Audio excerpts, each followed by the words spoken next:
So this was the best collection of intelligence we could pull together, huh? Okay. Just kidding. I also want to thank Joy Joseph, the incomparable Amy Murray for making it all happen, our M-Platform president, Moby. I'm probably going to get fired for that one.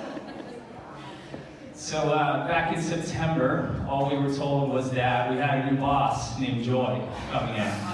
And the first day, he shows up, and my first thought was, man, that is one rugged-looking lady.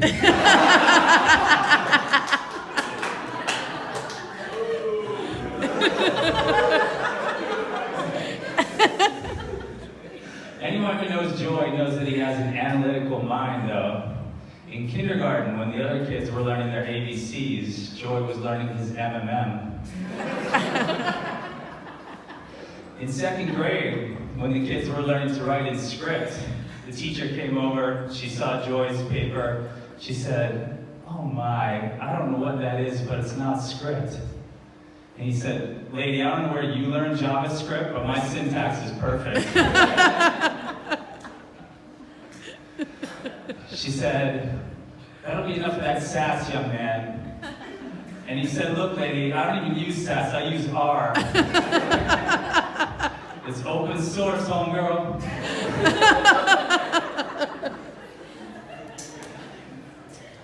And she proceeded to open her hand and source a butt whooping on young Mr. Joseph. But we love Joy. Joy gives a lot of sage advice. One of the first things he said when I came in, he said, don't dress for the job you have, dress for the job you want. And the next day I came in, and he pointed to me and he said, what is that? And I said, what? It's a Speedo. The job I want is scuba instructor. He said, that's not what I meant. I said, well, you should have been a little more clear. You know how long it took me to walk here from Penn Station in these flippers? After that, he sent out an email to the group. It said, going forward, I would like everyone to dress for the job they're stuck in. That is all.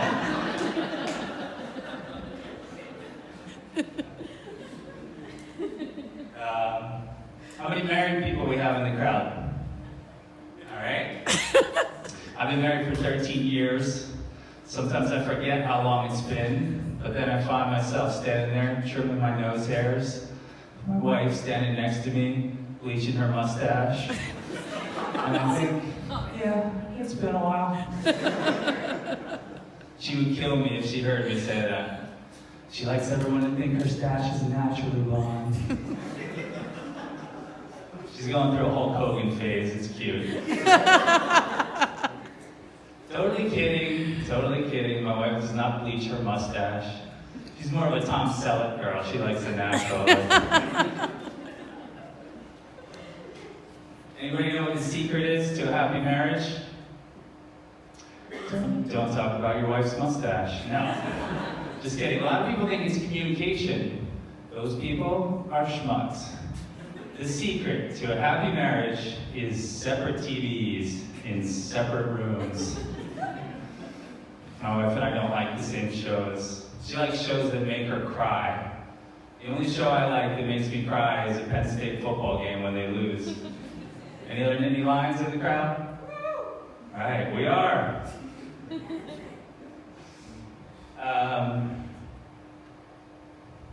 Why do women enjoy being sad? Anyway, that's one of the many female puzzles I will never solve.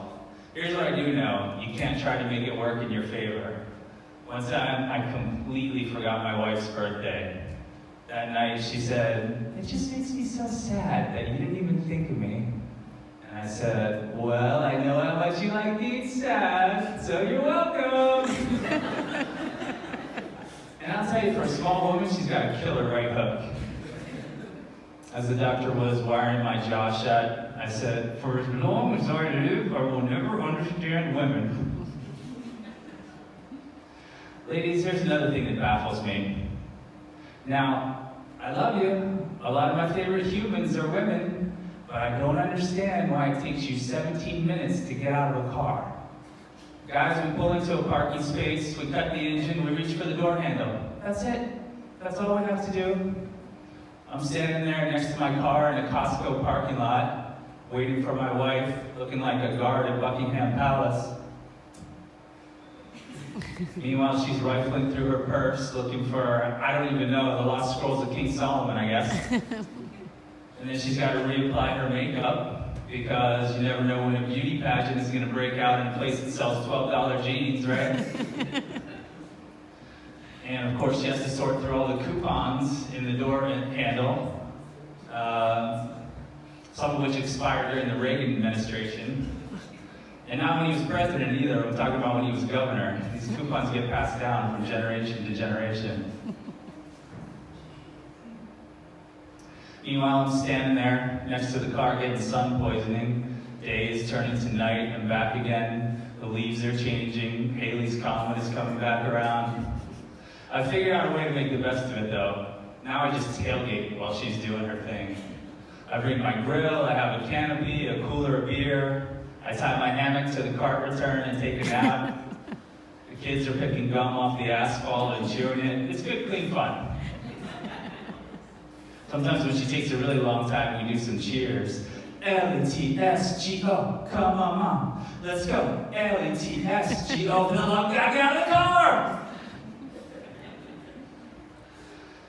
But communication is definitely not the key to marriage.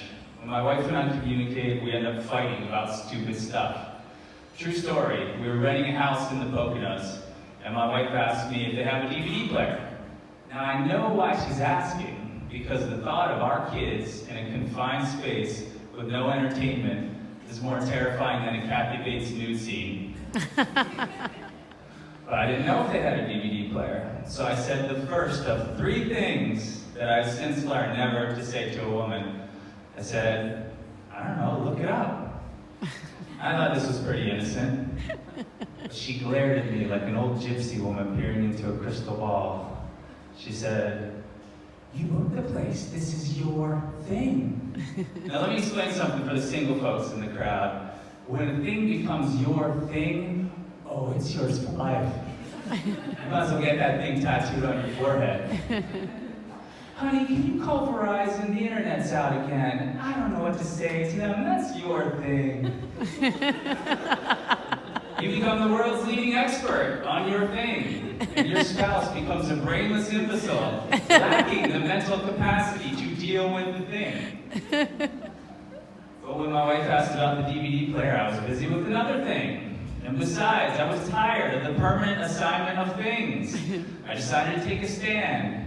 And I doubled down, and that's when I said the second thing that I've since learned never to say to a woman.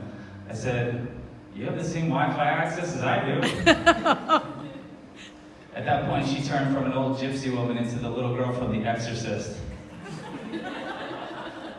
Her head spun around 13 times, and she started to call me names that would make an oil rig operator blush. It was so foul and out of character that I actually started to laugh. And that's when I said the third thing that I've since learned never to say to a woman. I said, oh, this is going in my act.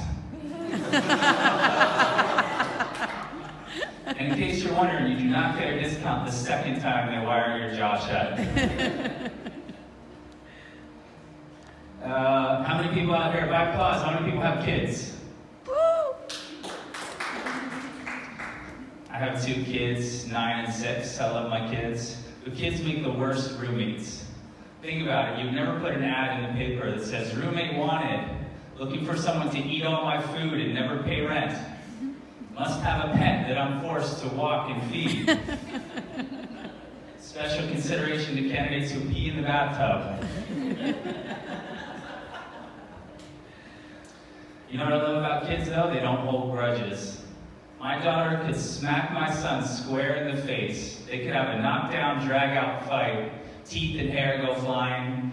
30 seconds later, if my daughter said, Cole, I have a cookie for you, he would come running with a smile on his face like Kim Jong-un at a missile launch.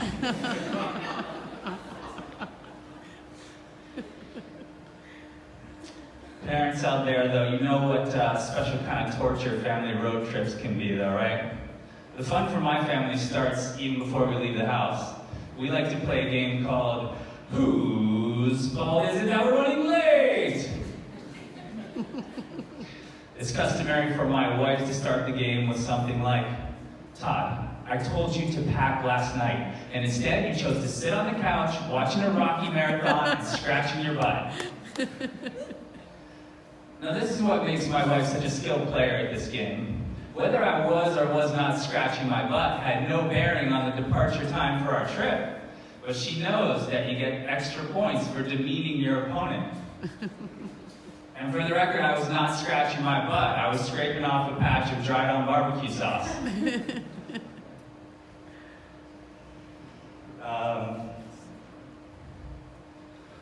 But when it's time to actually leave for the road trip, parents, what do you always tell your kids to do before they leave?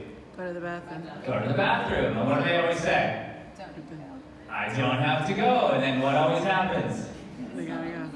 10 minutes into the road trip, Daddy, I have to pee. So we pull over, we stop at the nearest gas station. Now I think if there's a physical gate to hell, it's the gas station bathroom. This one was the worst kind. This was the one that was on the outside of the building. Because they know that whatever's happening in there, it's too disgusting to happen inside. And we go up to this one, and it didn't even have a doorknob. It was just a hole where the doorknob used to be. Not a good sign. So I stick my fingers in, I pull it, I yank on it. And my first thought was, somebody had a water balloon fight in here. But instead of balloons, they used old condoms. And instead of water, it was stale urine. This place was really disgusting. But my daughter really had to go, so we pressed on. We walked in, it was dark in there. We stepped over what was, at best, a really deep sleeping bum. And we kept walking, and I noticed a spider web in the corner that had a satanic pentagram woven into it. This place was unholy, I'm telling you. But she had to go, so we pressed on. We made it to where the toilet should have been, but there was no toilet. It was just a hole in the ground with this ominous red glow coming out of it, and the faint sound of screams from far below. I wanted to get out of there, but she was about to burst, so we had to go. She had to go. As I was holding her over the hole to pee, I saw this cockroach coming toward us. And I was actually comforted to see another living thing in there. But then he tried to sell me some smack, and I was like, no, get out of here. Get out of here. As we were just about to leave, I saw a rat crawl under the door. He took a look around and he went, oh, screw this, I'll hold out for a Wawa. That's it, that's all I got. Thanks.